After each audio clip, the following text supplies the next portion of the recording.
बहुत स्वागत है आपका एबीपी गंगा में। आप देख रहे हैं उत्तराखंड प्राइम और मैं हूं आपके साथ आयुषी नेगी और आप सभी को स्वतंत्रता दिवस की हार्दिक शुभकामनाएं। देश भर में स्वतंत्रता दिवस मनाया जा रहा है और देवभूमि उत्तराखंड में भी जश्न आजादी के रंग देखने को मिल रहा है, जहां मुख्यमंत्री पुष्कर सिंह धामी मुख्यमंत्री आवास पर तिरंगा उन्होंने फहराया। सुबह 8:30 पर सीएम धामी ने मुख्यमंत्री आवास पर ध्वजारोहण किया। इस दौरान मुख्यमंत्री धामी ने राष्ट्रीय एकता की शपथ भी दिलाई। इसके बाद उन्होंने भाजपा मुख्यालय और फिर परेड ग्राउंड में आयोजित कार्यक्रम में तिरंगा फहराया। उत्तराखंड पुलिस अधिकारी और कर्मियों को सम्मानित भी किया गया।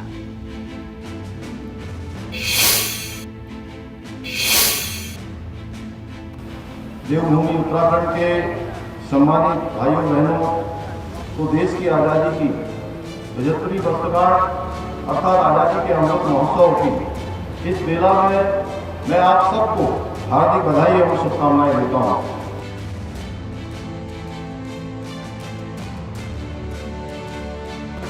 मैं देश के लिए अपना सर्वस्व बलिदान करने वाले महान स्वतंत्रता सेनानियों, सैन्यों, अर्धसैनिक बलों के जवानों को नमन करता हूँ, उनको प्रणाम करता हूँ। मैं उत्तराखंड निर्माण के लिए अपने जीवन की परवाह न करने वाले सभी अमर शहीदों और आंदोलनकारियों को भी इस अवसर पर श्रद्धापूर्वक नमन करता हूँ। प्रधानमंत्री मोदी जी के नेतृत्व में सनातन संस्कृति के साथ साथ नए भारत का भी निर्माण हो रहा है। आज भारत की पहचान एक गौरवशाली भारत, एक शक्तिशाली देश के रूप में इसकी पहचान हो रही है। देश आज हर क्षेत्र में नई ऊंचाइयों को छू रहा है। प्रधानमंत्री जी के नेतृत्व में भारत का मान सम्मान और स्वाभिमान पूरी दुनिया में बढ़ा है। आज पूरी दुनिया भारत की ओर देख रही है। और लाल किले की प्राचीर पर पीएम नरेंद्र मोदी ने राष्ट्रीय ध्वज फहराया और इस बार अपने 82 मिनट के संबोधन में पीएम नरेंद्र मोदी ने भ्रष्टाचार और परिवारवाद पर कड़ा संदेश दिया है, जिस पर भाजपा के महासचिव और उत्तराखंड प्रभारी दुष्यंत गौतम ने कहा कि भ्रष्टाचार और भाई भतीजावाद ने देश को काफी पीछे किया है। दुष्यंत गौतम से खास बातचीत की है हमारे संवाददाता अविनाश तिवारी ने। बातचीत में मौजूद है भारतीय जनता पार्टी के राष्ट्रीय महासचिव और उत्तराखंड के प्रभारी दुष्यंत गौतम जी। सर, प्रधानमंत्री ने लाल किले की प्राचीर से देश को संबोधित किया, परिवारवाद और भ्रष्टाचार पे कड़ा प्रहार किया। कहा इससे हमको भी लड़ना है। देखिए, इससे समाज, देश पहले ही जनता लड़ रही है। जो लोगों को, जनता को जो मिलना चाहिए था, परिवारवाद के कारण, भ्रष्टाचार के कारण 90% जनता उससे प्रभावित हुई है। और आज देश के प्रधानमंत्री लगातार 8 साल से यही काम कर रहे हैं और आने वाले जनता का जो समर्थन मांगा है, जनता भी उसमें सहयोग करेगी। मुझे लगता है एक अमृत काल का जो भारत होगा, 2047 का भारत होगा, विकसित भारत होगा और एक मजबूत स्थिति में खड़ा हुआ विश्व के अंदर अपना कीर्तिमान स्थापित करता हुआ भारत होगा। मैं 25 साल के लिए 5 संकल्प बताया हूँ। 5 संकल्पों को कैसे पूरा करेगी देश की जनता भी और तमाम सही नेता?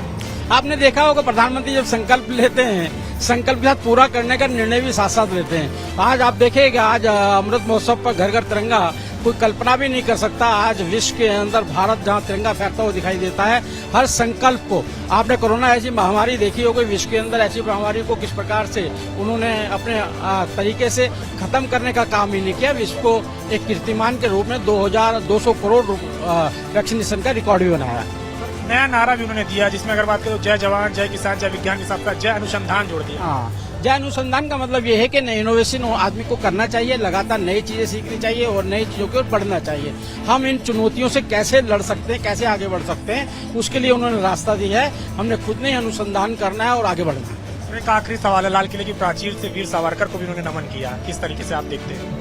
हर महापुरुष, हर व्यक्ति जिसने देश की आजादी में क्रांतिकारी के रूप में भूमिका निभाई है, योगदान दिया, अपनी आहुति दी है, हर व्यक्ति को नमन है और वीर सावरकर जी का अपना पूरा जीवन इसके लिए समर्पित रहा। शुक्रिया। बातचीत करेंगे बीजेपी के राष्ट्रीय महासचिव और उत्तराखंड के प्रभारी दुष्यंत गौतम, जिनका कहना है कि जिस तरीके से पीएम ने संकल्प लिया है, जाहिर तौर से बात है ये देश के साथ साथ तमाम सही नेता भी उसको पूरा करेंगे और अगले 25 वर्ष यानी कि 2047 में जब देश 100 साल आजादी के मना रहा होगा तो स्वर्णिम काल होगा।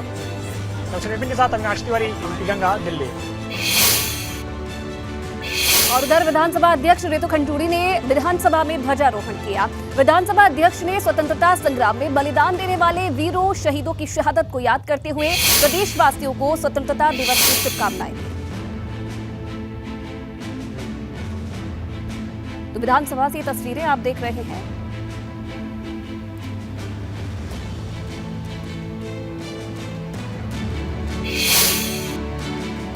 और देखिए, स्वतंत्रता दिवस के मौके पर रामनगर में कांग्रेस ने भारत जोड़ो यात्रा का आयोजन किया, जिसमें बड़ी संख्या में कांग्रेस कार्यकर्ताओं ने भाग लिया। इस यात्रा में पूर्व कांग्रेस प्रदेश अध्यक्ष प्रीतम सिंह भी शामिल हुए।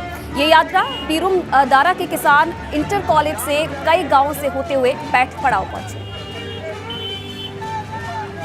बेरोजगारों को रोजगार देने की बात करनी चाहिए थी, अर्थव्यवस्था को मजबूत करना चाहिए था, आपसी भाईचारा बना रहे इसके लिए कार्य करना चाहिए था।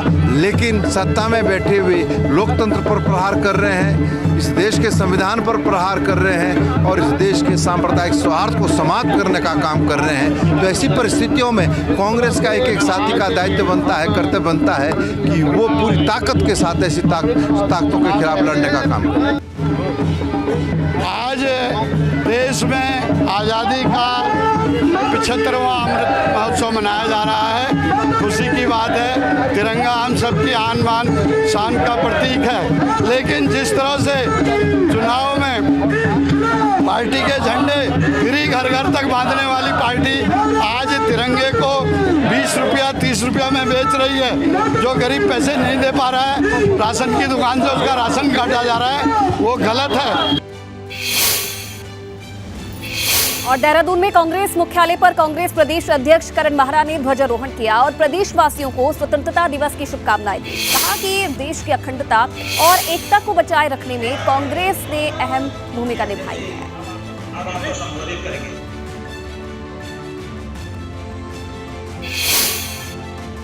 देश को जहां मनमोहन सिंह जी और जितने पूर्व प्रधानमंत्री हैं वो जिस विकास के रास्ते पर आगे ले गए थे, अर्थव्यवस्था पटरी पे आई थी, आज वो सब डवाडोल होते हुए दिखाई दे रहा है।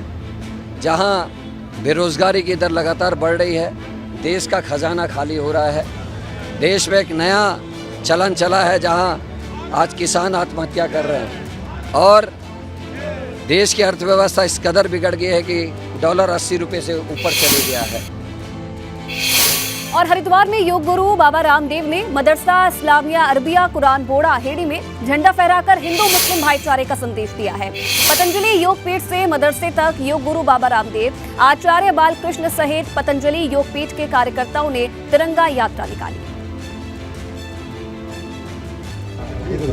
हर घर तिरंगा, घर घर तिरंगा केवल 15 अगस्त तक सिमट करके न रह जाए। मैं चाहता हूं 365 दिन हर घर पर, हर मठ मंदिर मस्जिद गिरजाघर पर, हर गुरुद्वारे पर, हर हमारी छत पर और हमारे दिल दिमाग में 365 दिन तिरंगा रहना चाहिए। ये अभियान अब टूटना नहीं चाहिए, अखंड रहना चाहिए। और चलिए अब आपको 3 और तस्वीरें दिखाते हैं। पहली तस्वीर आपको दिखाएंगे पौड़ी की है, जहां गढ़वाल कमिश्नर सुशील कुमार ने स्वतंत्रता दिवस के मौके पर ध्वजारोहण किया। दूसरी तस्वीर दिखाएगी जहां नैनीताल में उत्तराखंड उच्च न्यायालय के मुख्य न्यायाधीश विपिन सांघी ने ध्वजारोहण किया। और तीसरी तस्वीर आप देखेंगे अल्मोड़ा की है, जहां जिला अधिकारी वंदना ने तिरंगा फहराया। तो ये 3 तस्वीरें आप देखिए किस तरीके से स्वतंत्रता दिवस का जश्न आज प्रदेश के कई जिलों में देखने को मिला।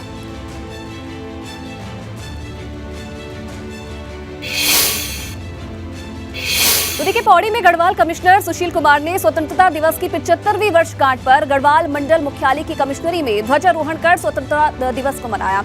इस दौरान उन्होंने सभी देश और प्रदेशवासियों को स्वतंत्रता दिवस की शुभकामनाएं दी। गढ़वाल कमिश्नर सुशील कुमार ने बताया कि इस बार का स्वतंत्रता दिवस काफी खास इसीलिए भी है क्योंकि आजादी के अमृत महोत्सव के अंतर्गत इस बार हर घर में राष्ट्रीय ध्वज फहराया गया है।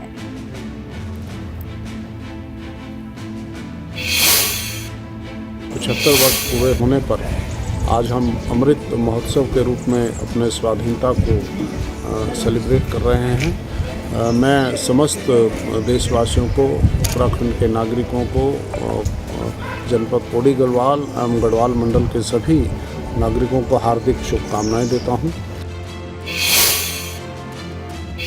और इधर नैनीताल में हाईकोर्ट के मुख्य न्यायाधीश विपिन सांघी ने ध्वजारोहण किया। तिरंगे को फहराने के बाद उन्होंने कहा कि आज के दिन सभी देशवासियों को अन्याय से मुक्ति और न्याय मिले। उन्होंने कहा कि प्रदेश में कानून का राज हो, राज्य में उन्नति हो और राज्य भ्रष्टाचार मुक्त हो।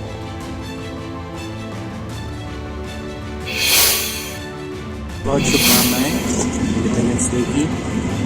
और आज का दिन मैं चाहूँगा कि हमारे प्रदेश में, हमारे देश में इनजस्टिस से फ्रीडम मिले, सबको जस्टिस मिले और व्यवस्था अच्छी हो, रूल ऑफ लॉ हो, स्टेट में प्रोग्रेस हो। उधर अल्मोड़ा में जिलाधिकारी वंदना ने झंडारोहण किया और प्रदेशवासियों को शुभकामनाएं दी। इससे पहले छात्र छात्राओं ने प्रभात फेरी भी निकाली। तो अल्मोड़ा की तस्वीरें देखिए, जिलाधिकारी ने यहां पर ध्वजारोहण किया।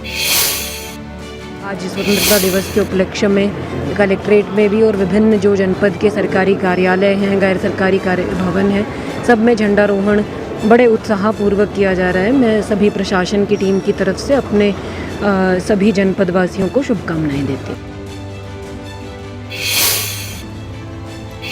और उत्तरकाशी में सुबह से 75वें आजादी का जश्न मनाया जा रहा है। मुख्यालय सहित कई स्थानों पर तिरंगा फहराया गया। कलेक्ट्रेट परिसर में गंगोत्री विधायक जिलाधिकारी ने तिरंगा फहराया। अमर शहीदों को श्रद्धांजलि अर्पित की गई।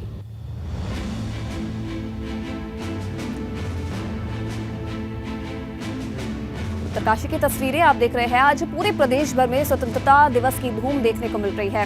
जगह जगह कार्यक्रमों का आयोजन किया जा रहा है। उत्तरकाशी में गंगोत्री विधायक और जिलाधिकारी ने तिरंगा फहराया। उस वक्त की तस्वीरें आप देखिए और सभी देश और प्रदेशवासियों को स्वतंत्रता दिवस की शुभकामनाएं भी दी गई। उत्तरकाशी के साथ साथ आज तमाम जिलों में पूरे प्रदेश भर में स्वतंत्रता दिवस की धूम देखी जा रही है। जगह जगह कई कार्यक्रमों का आयोजन किया जा रहा है और ये उत्तरकाशी की तस्वीरें हैं। यहाँ पर गंगोत्री विधायक और जिलाधिकारी ने ध्वजारोहण किया और सभी को आज के दिन की शुभकामनाएं दी। तो देखिए, देश आज आजादी का अमृत महोत्सव मना रहा है और इस मौके पर हर कोई देश के प्रति अपने भाव प्रकट कर रहा है। ऐसा एक वीडियो है विंग कमांडर विक्रांत उनियाल का, जिन्होंने आजादी के अमृत महोत्सव पर विश्व की सबसे ऊंची चोटी एवरेस्ट में राष्ट्रीय ध्वज और भारतीय वायुसेना का ध्वज फहराकर राष्ट्रगान गाया।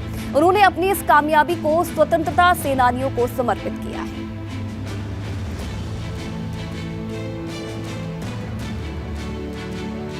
भारत की आजादी के अमृत महोत्सव के उपलक्ष्य में हम एवरेस्ट पर भारत का झंडा और एयरफोर्स का झंडा, जिसकी जगह इससे अच्छी और नहीं हो सकती थी।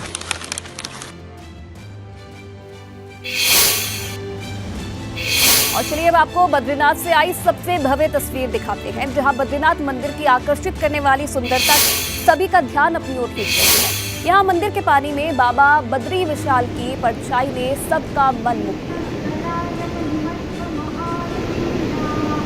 भव्य और दिव्य तस्वीर आप देख रहे हैं। तिरंगा में बद्री धाम भी आज देखने को मिला। जश्न ए आज़ादी के मौके पर बद्रीनाथ को भी आज विशेष यहाँ पर लाइटनिंग की गई है और आप देखिए तिरंगे की छटा में आज बद्री धाम भी दिखाई दे रहा है।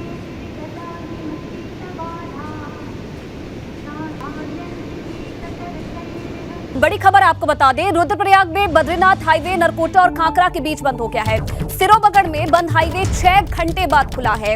2 दिनों से जिले में बारिश हो रही है, जिसकी वजह से ये बंद हो गया है। इधर बांसवाड़ा में ऊपरी पहाड़ी से लगातार भूस्खलन हो रहा है और हाईवे को 4 घंटे की कड़ी मशक्कत के बाद खोला गया है। तो ये बड़ी खबर और 3 तस्वीरें आप देखिए किस तरीके से बारिश का कहर लगातार जारी है। 2 दिनों से जिले में लगातार बारिश हो रही है, जिसका असर मिल रहा है। और चलिए एक और बड़ी खबर आपको बता दें, कर्णप्रयाग में एक बार फिर से भूस्खलन हो गया है। मलबे की चपेट में कार आ गई है और कार सवार बाल बचे हैं। ये बड़ी खबर आ रही है, कर्णप्रयाग में एक बार फिर से भूस्खलन हो गया है। तो लगातार बारिश हो रही है और बारिश की वजह से एक बार फिर से भूस्खलन हो गया है और कार सवार बाल इस भूस्खलन में बचे हैं।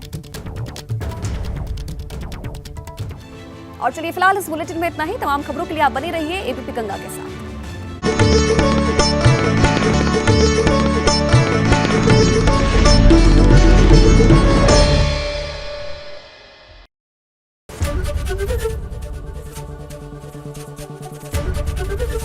एबीपी गंगा, खबर आपकी, जुबान आपकी।